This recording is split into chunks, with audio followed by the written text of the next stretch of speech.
realizar a atividade da disciplina de Metodologia do Ensino da Educação Física.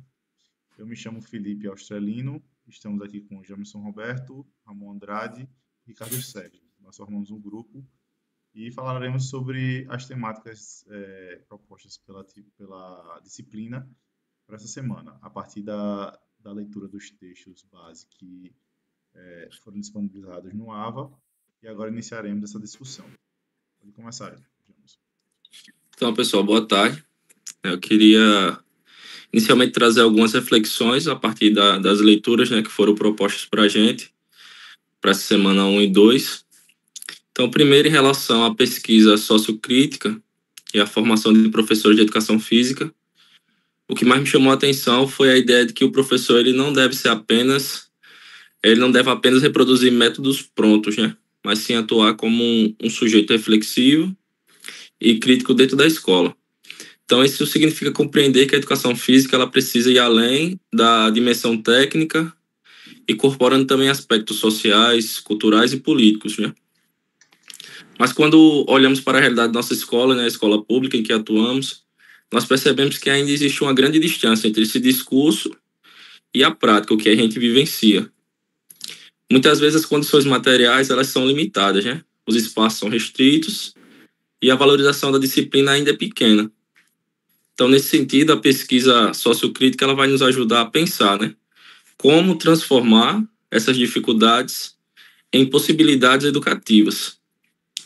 Outro ponto importante é a formação de professores, Os textos eles mostram e trazem para a gente que a formação ela não pode ser entendida apenas como algo inicial, lá na graduação, mas sim como um processo contínuo que precisa considerar a realidade concreta do trabalho. E eu percebo aqui que, na prática, muitos professores de educação física acabam ficando presos a modelos tradicionais, justamente porque não tiveram ou não têm oportunidade de formação crítica e reflexiva, que dialoga com os desafios da escola pública. Então, isso reforça a importância de espaços coletivos de estudo e de debate, como o próprio mestrado, que nos ajuda a repensar e fazer o pedagógico, Então, é importante ter nossas aulas, principalmente quando a gente debate, tem aqueles momentos presencial que a gente consegue debater e falar um pouco de nossa realidade. Outro ponto importante é a formação de professores, Não, desculpa.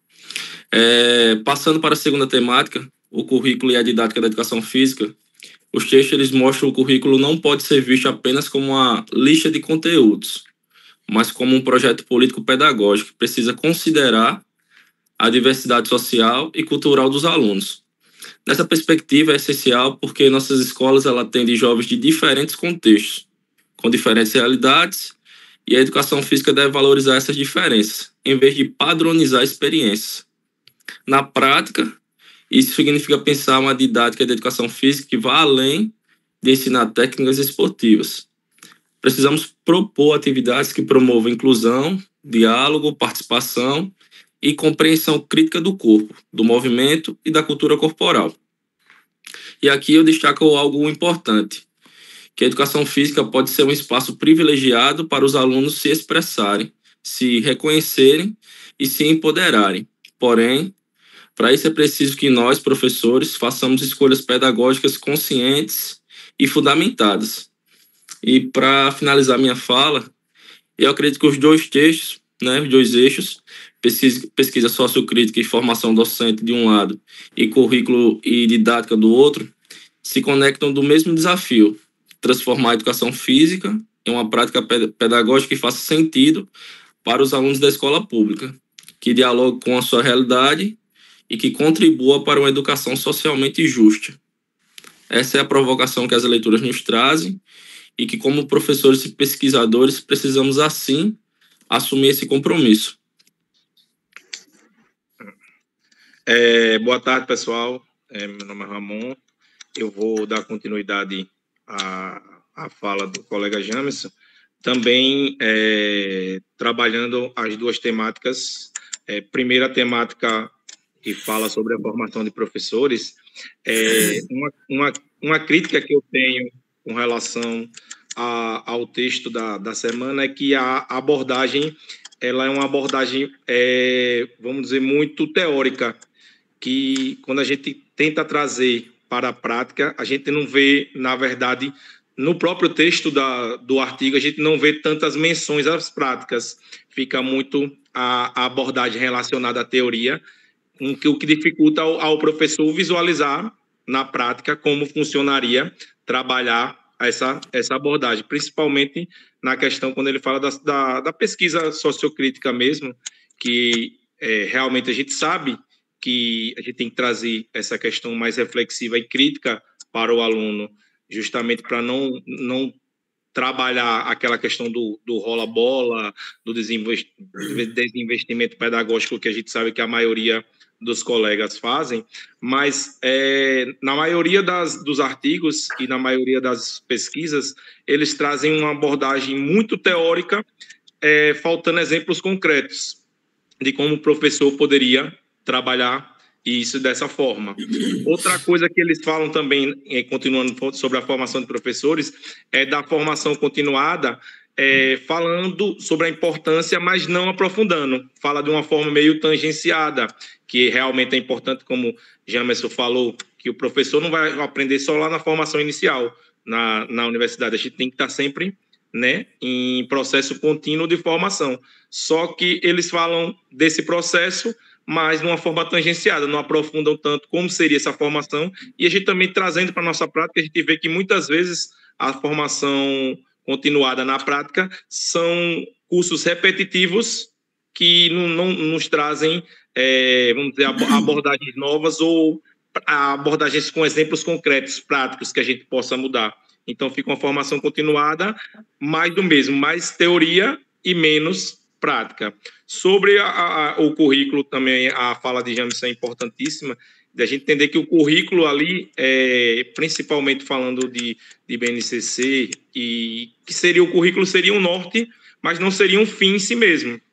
Ou seja, a gente tem que pegar o currículo da educação física, os esportes, as ginásticas, etc., que a gente vai trabalhar de conteúdo, mas a gente trabalhar aquilo ali de uma forma que o aluno consiga trabalhar o aluno na formação integral. E é aí que eu disse que também eu sinto falta, e senti falta nos artigos, dessa questão de eles trazerem exemplos mais práticos com relação a isso.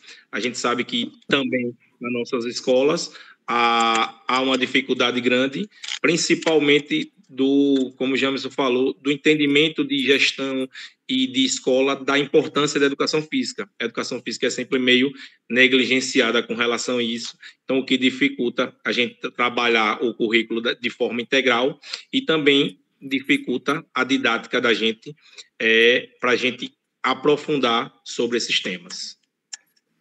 Passar a bola para Ricardo. Beleza. Bem, meu nome é Ricardo, sou professor de uma escola que é do ensino regular, não é tempo integral, certo? E concordo plenamente aí com a fala aí, tanto do professor James como do Ramon. Em minha leitura dos textos, percebo que a pesquisa sociocrítica na educação física busca transformar a prática pedagógica, mas encontra barreiras, principalmente estruturais. Na minha escola, tenho conseguido aplicar esses princípios por meio do projeto Judô, que contempla as 3 dimensões de esporte e atende à diversidade dos alunos. Isso me tem garantido respeito e apoio da gestão e dos colegas. Por outro lado, a gente sabe aí muito bem que muitas escolas ainda predominam a visão burocrática do professor só dar educação física e cumprir com o seu horário, né, marcada pelo histórico, principalmente do rola-bola, né, e pela falta de incentivo real ao professor. Os textos, eles reforçam a importância de unir a teoria e prática, conhecimento disciplinar e pedagógico, algo que tento vivenciar diariamente nas minhas aulas de judô, e para mim a educação física deve ser reconhecida como fundamental para a escola, socialmente justa, capaz de promover tanto a igualdade quanto a valorização da diversidade. Pronto. Já passo a bola aí para minha fala, que foi bem curtinha.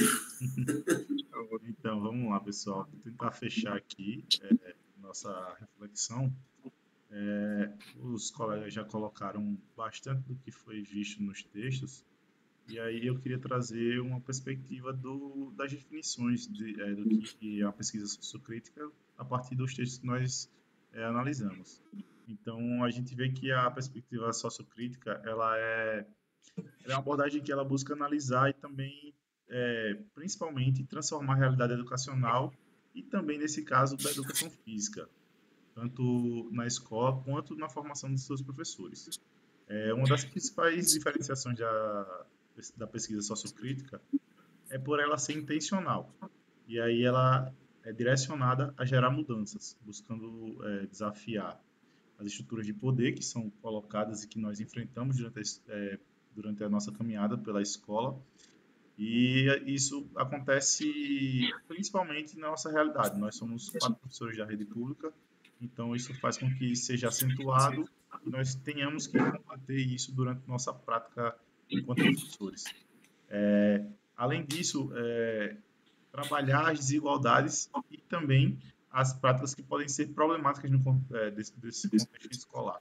Só que dentro desse texto que nós abordamos aqui, como a revisão sistemática, a gente consegue perceber que, como o Ramon falou anteriormente, que a prática e como isso é colocado em relação à metodologia nas aulas de educação física é pouco abordado. Fala-se de planejamento, fala-se de organização de currículos, fala de formação de professores, mas essa perspectiva em relação ao que é feito dentro da escola é pouco abordado. Já no texto de Libânio e Silva, eles falam sobre o papel da escola, como ela deve atuar como um mediador nessa apropriação de saberes, e isso conversa com aquilo que nós já vimos anteriormente nas outras disciplinas do curso. Então, tudo isso vai se juntando e fazendo com que a escola ela seja um meio de contribuição para essa transformação que fala na perspectiva sociocrítica. Também o texto fala que é um espaço de diversidade, então, e também de desigualdade. Então, diferencia isso falando sobre o reconhecimento das diferenças e, quando fala de desigualdade, o resultado dos processos sociais e econômicos que geram a segregação e que nós podemos ver na escola. Aí, mais uma vez, a gente coloca aqui a perspectiva da escola pública como um centro dessa diversidade e principalmente dessas desigualdades que são geradas a partir dos contextos sociais, econômicos e culturais das nossas atuações. E ele fala também sobre o ensino e o desenvolvimento humano. Então, eles propõem uma abordagem didático-pedagógica que combina os conhecimentos universais com a realidade social dos alunos, que foi exatamente o que o Jamerson falou no início, que a gente precisa alinhar essa teoria que nós vemos com a perspectiva e a realidade que a gente encontra nas escolas e que nossos alunos estão inseridos. Já no último texto, a gente tem, mais uma vez, nós acabamos de passar por uma disciplina, pela disciplina anterior, e ver como planejar é um ato político e ideológico. Então, tudo isso que vai sendo colocado, a gente vê como o professor ele tem uma atividade intencional e que fins ele busca, como ele procura determinar a partir desse planejamento. Fala também sobre as dimensões de planejamento. Então, ele fala que o planejamento deve ser flexível, deve ser dinâmico, estar alinhado com o projeto pedagógico da escola e que ele deve ser um instrumento vivo, assim como nós vimos na disciplina anterior, que a gente não pode estar engessado e sem nenhuma flexibilidade para poder ter essa mudança durante o processo. Se ela for necessária, nós podemos adaptar durante esse processo. Então, a partir disso, nós vimos que a escola e o processo de ensino ele é um processo extremamente complexo.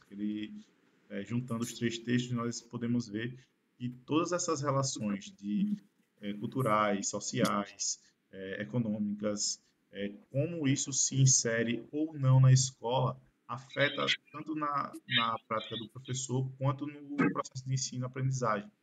E isso reflete no aluno e parte também de todas as outras perspectivas que nós podemos ver e sentir durante esse processo na escola. Então, por hoje, nós encerramos por aqui. Nós finalizamos agora o vídeo e obrigado a todos por assistir.